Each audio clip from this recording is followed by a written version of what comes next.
I didn't know if I needed to demo or Well, if you're doing them. okay, can you see my screen? No, and I can't see your screen. I think when you hit share, you have to click on the screen you're sharing, and then Oh, there we go. like if you've got dual screens, you have to choose it. Okay, can you see Okay, I this? can see. Okay. Yeah. Okay, I'm going to go to Follett. We will finally get this one of these days, won't we? Okay. So the first thing I need to do is check in and check out books. I know how to do that. I think it timed me out, so let me refresh. Okay. So that's something that And you are recording. yes. Okay. Got it. Yep. Okay. Okay. So I do know how to do this. Checkout would be from this screen. And I could also go to patron status. Hang on. Circulation patron status. And I could type in. It's not doing anything, of course. Why isn't it doing Like it's not even responding. Oh my gosh. Sweating over here. I swear. It's like cooperate. I know. Okay, well, let's try another one. Run overdue notices by class or individuals. So I would go to reports, right? Library reports. It's not even doing anything.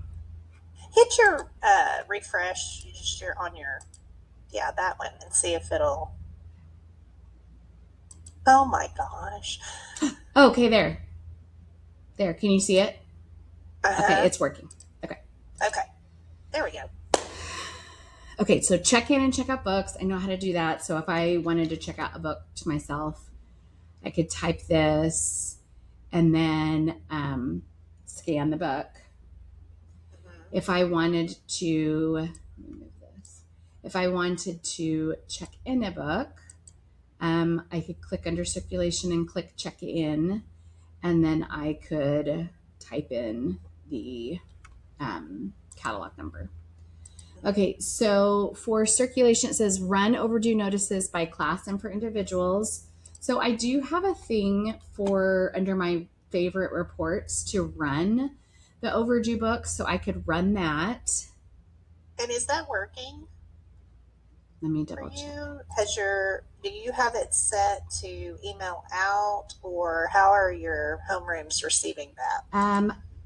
I don't. Let me see.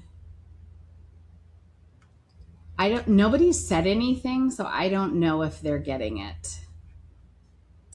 Okay. Because yes, in your homeroom. So that would be if you're going to print it and like put it in their boxes or deliver it to your classrooms. Yep.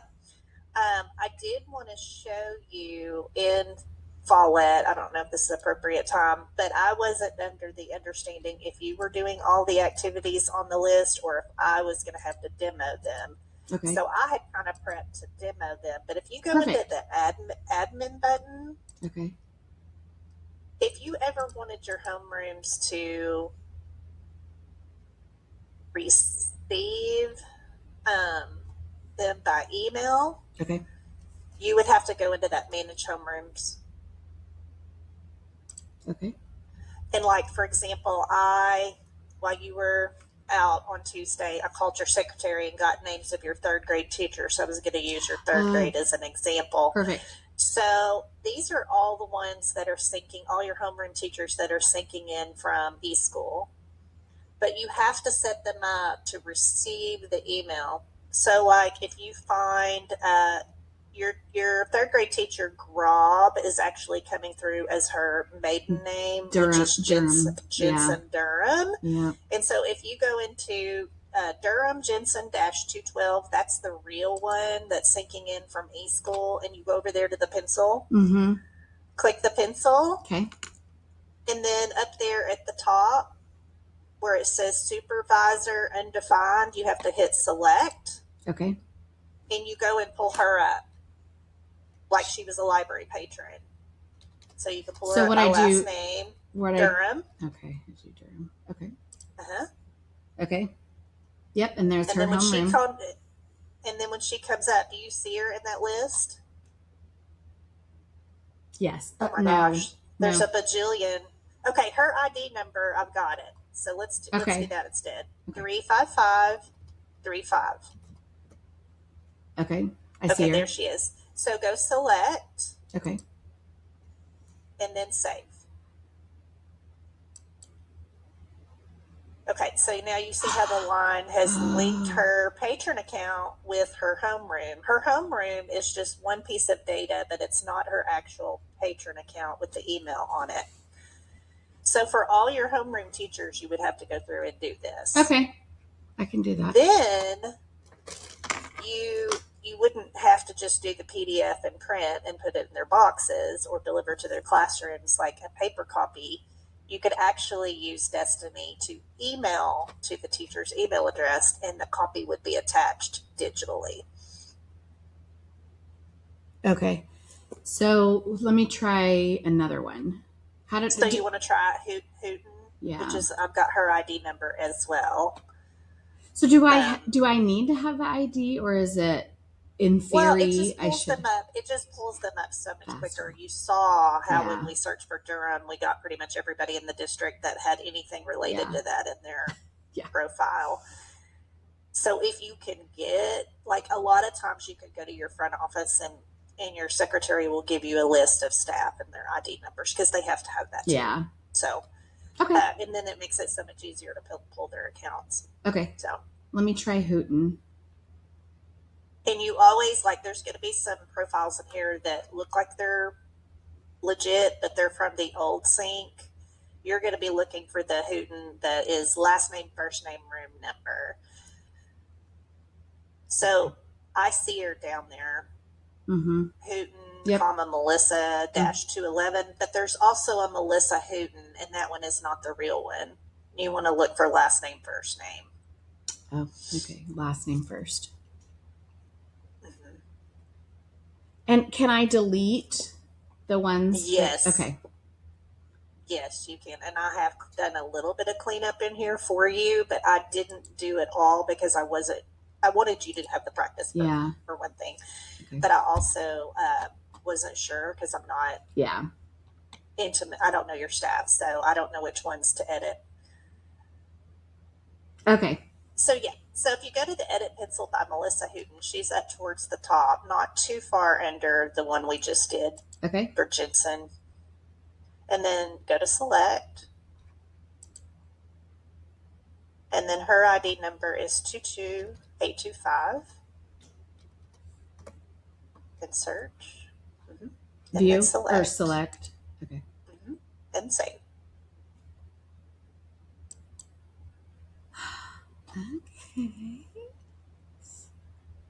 Okay. And so your last homeroom is Lindgren. I don't know if you want to go ahead and do her. Yeah, let me try. Pencil, select. And I don't have her ID number. This is one I didn't write down. Let me try by her last name. There she is. Oh, okay. So I would click select, right? Mm-hmm. Select. And save. Oh, I've already selected. Yep. Okay. Yes, ma'am. Okay. So you've got your third grade ready to go. So if we set up a report, we could set it up to email out. Okay. Now, you don't have to email it out today. You could just save the setup. Once you've saved the setup, you can run it later. I have book fair coming up, so some books are going to be out for several weeks. So. And the nice thing about Destiny 23.5 is they've just added the capability of not only to schedule things like that daily or weekly, but they've now added a monthly. Oh, so you don't just hammer your teachers all the time and they make it to where they ignore them. Yeah. Monthly is a little bit more. Okay. But we're getting, after spring break, it'll be a race to the finish. Yeah. So monthly might not be enough. That's true. Between coming back from spring break and the end of the school year, it would surprise you how fast your library schedule will go, and you need to start collecting books for sure in April. Yeah. So monthly would be more probably beneficial toward the beginning of your school year. Okay. Yeah. But as you get past spring break, it's probably going to be Okay. more. You need to do it more often than that. Okay. So under my favorites, I have overdue homerooms.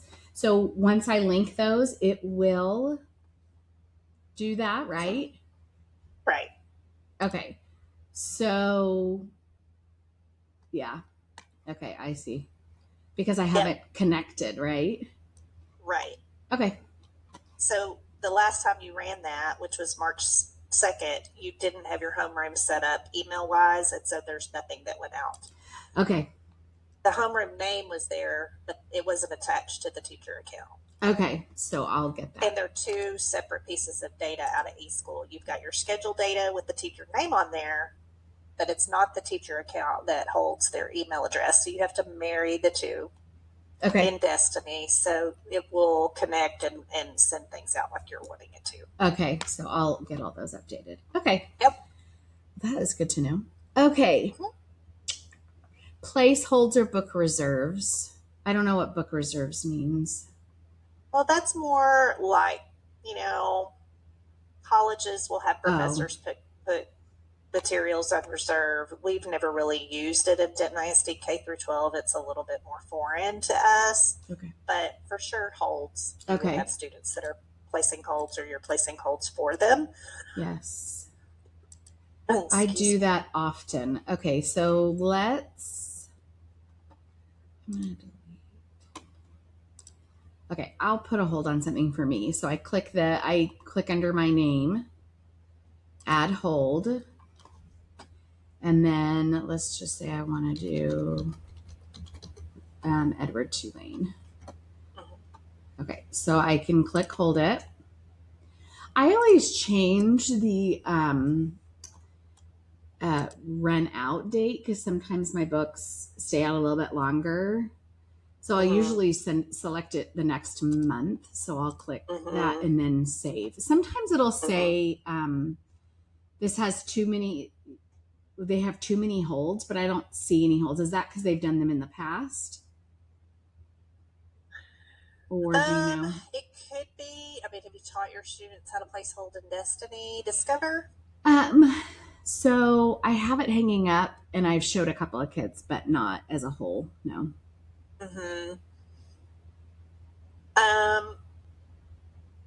I would say that if you've taught your kids, it could be that they have the maximum number of holds already on their account in Destiny Discover. But if you haven't really taught them to do that themselves, then it could just be that you need to look at your library policies. Okay.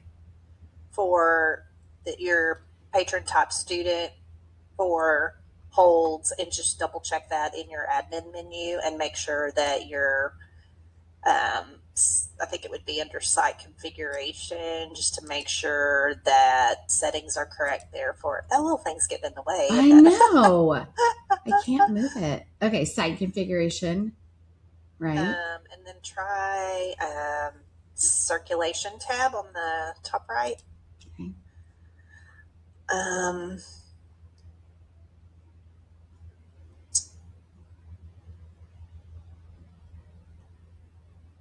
So see, there are some library hold settings that you would need to check there. Right here. And then a lot of people don't like that holds expire. They say 14 calendar days is not enough, so you can change that.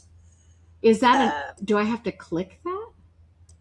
Mine's not selected, so mine doesn't delete, right? So maybe yours are not expiring at all, but a lot of people are like, why are my holds expiring? So that's just a little setting that you can go there. But if you scroll back up to the top too, I think if you try site administration, I'm not sure that's it. It's probably going to be under your patrons. You're going to have to manage under your patrons. Over here. Yes. I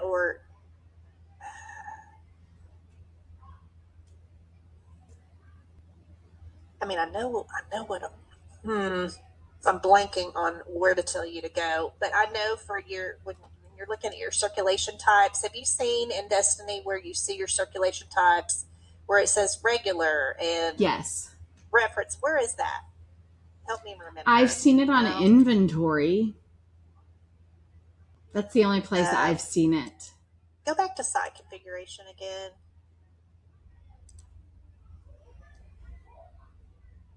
Maybe site info? No. Then it's not under circulation. Doesn't look like it. Mm-mm.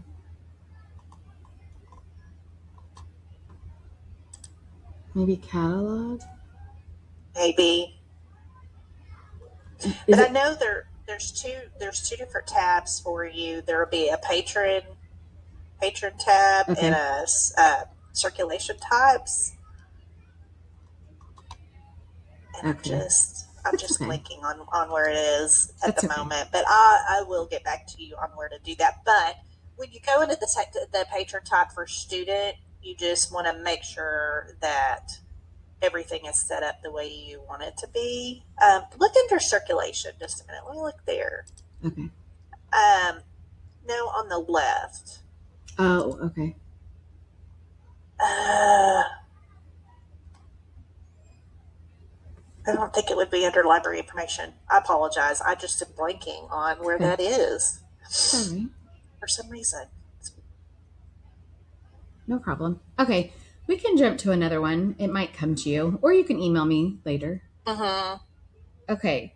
Delete or add fines. Okay, so I've done that. Reset page. So do you want me to pull up someone I know that has had a fine?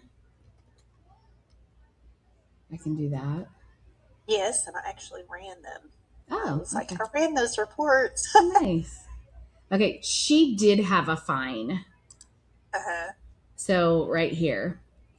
And then she paid, and then now her balance is 0. So she's good, right? Okay.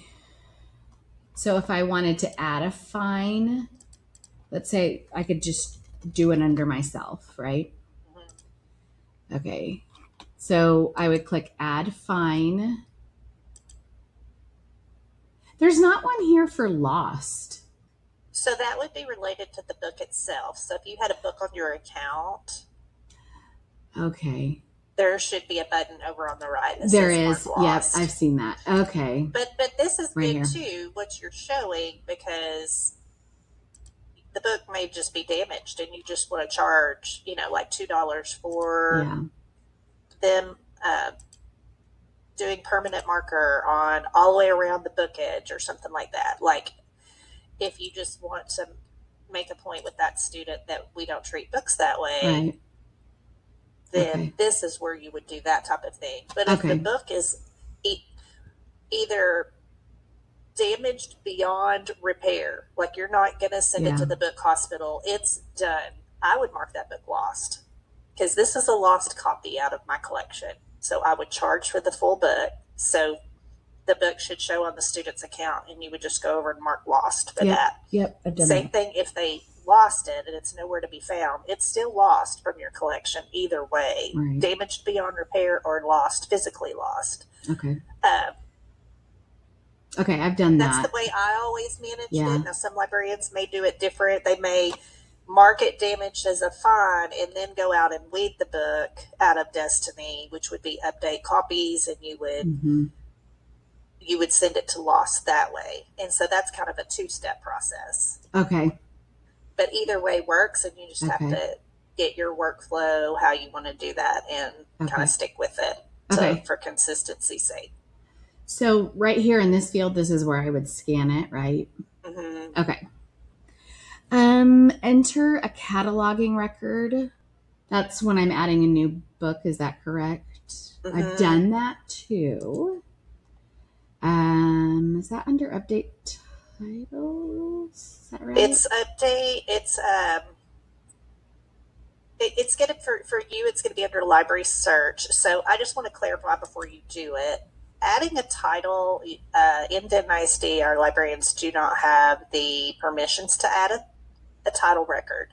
That's central staff only and our library cataloger. district library cataloger. So that is a totally different process altogether, where you would be importing MARC records. Oh, or doing original cataloging in MARC or in our system or whatever. Right, you would be looking for a legit record and doing a lot of that cataloging stuff. Right. In Denton ISD, our librarians can add an existing copy to an existing title record. So there you would go to library search and then search by ISBN, which is under number on the right side. Okay. And you would search by ISBN if you had an ISBN, if you grabbed one. I don't have one near me, ironically. I don't have any books near me. Let me go get one from the cart. Just a second. I've got one right here. Oh, okay. Perfect. If you want me to just tell you the number. Yeah. Try 978 545 155 069. Now, change the Blanton Elementary to Denton ISD. Yes. Okay. And then you would add copy. Right under this? Go back. Oh, I could do it from here. Okay. Right there. Mm-hmm. Okay, So when you hit add copies, then you have the fields to add your barcode, which you would get out of your pre-printed TLC barcode sheets. Yep. You would stick that on the book and you would scan it in there, and then when you would fill out the rest of the fields. So your call number would be E and your author. You would want to put a purchase price in there. The circulation type is regular.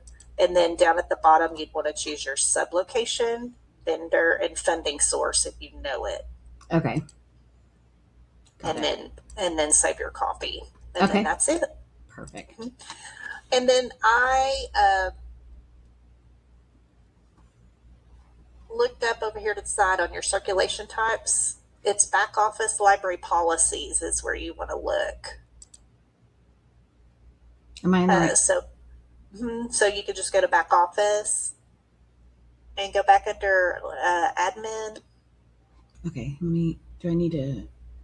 I mean, unless you're adding that copy, I think you're good just to switch it. Okay. Under library policies, and I don't know why I was stuck on configuration a while ago. This is where you could check your students' permissions to place holds, how many holds they can place, and see like for first grade, it says max hold is 0. Where do you see that? Wait. Oh. On the top. Oh, right? Yeah. I see. So for every student, you would need to go and give them permission to have a hold on their account. Every student or every each grade? Level.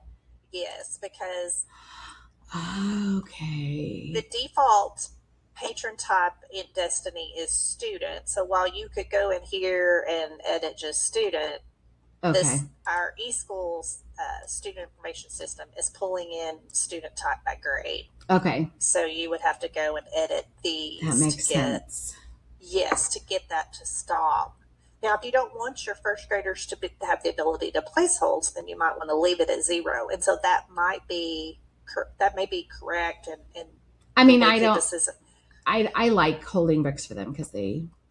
Yeah. So this is where you would go and edit it. The same thing goes for if you go back up to the top, there's the tab for your circulation types. I'm like, I know what I want, but I can't remember where it is. You found it. Your circulation types, all of your books are following to regular.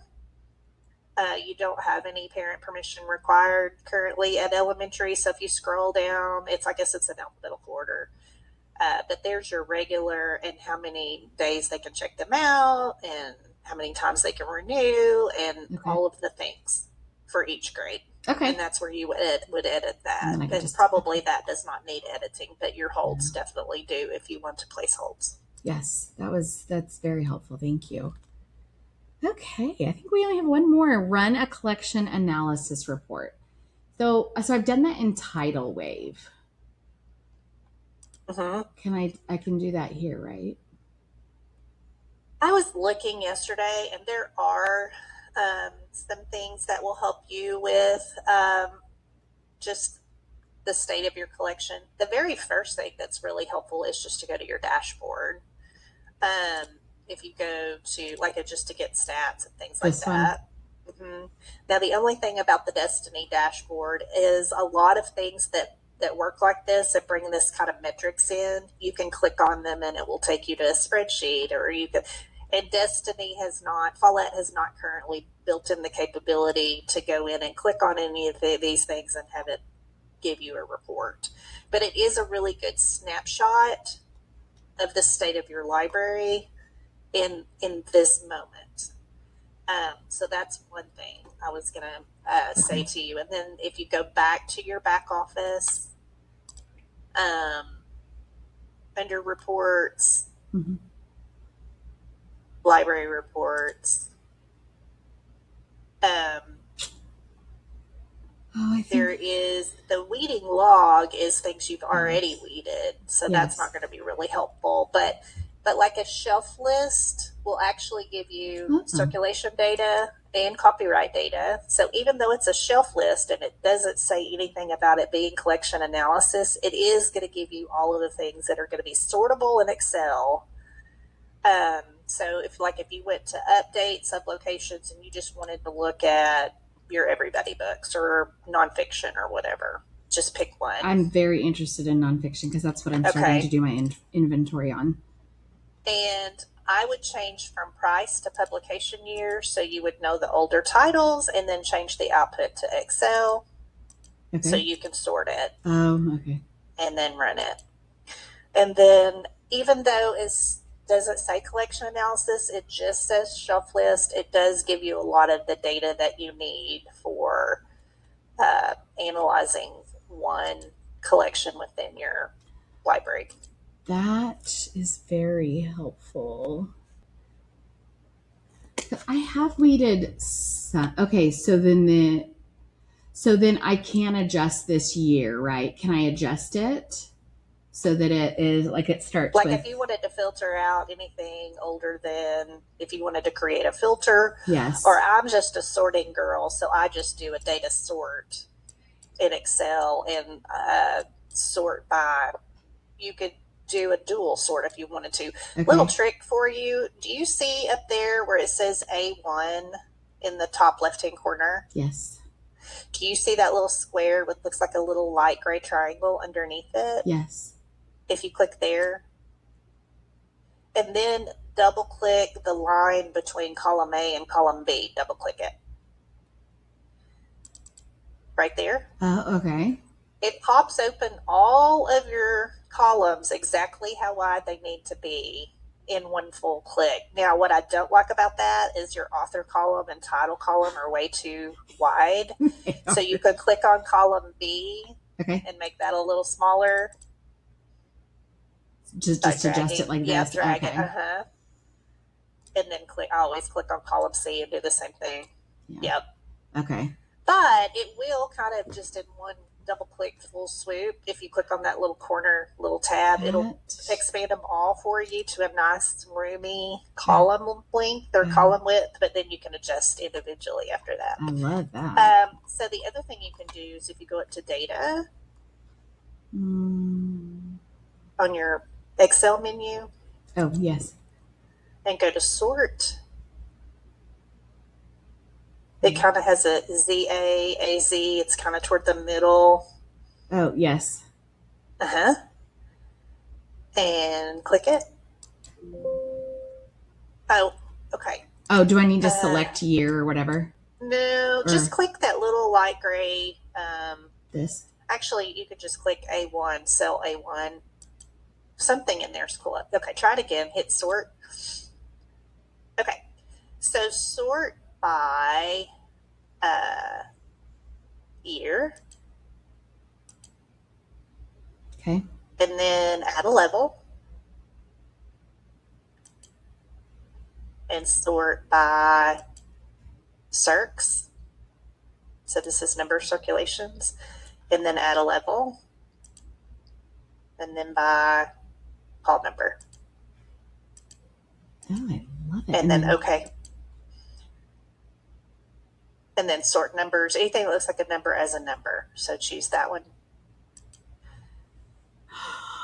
Oh my gosh, I love it. So you're going to get your very oldest copyright dates because that was our first sorting.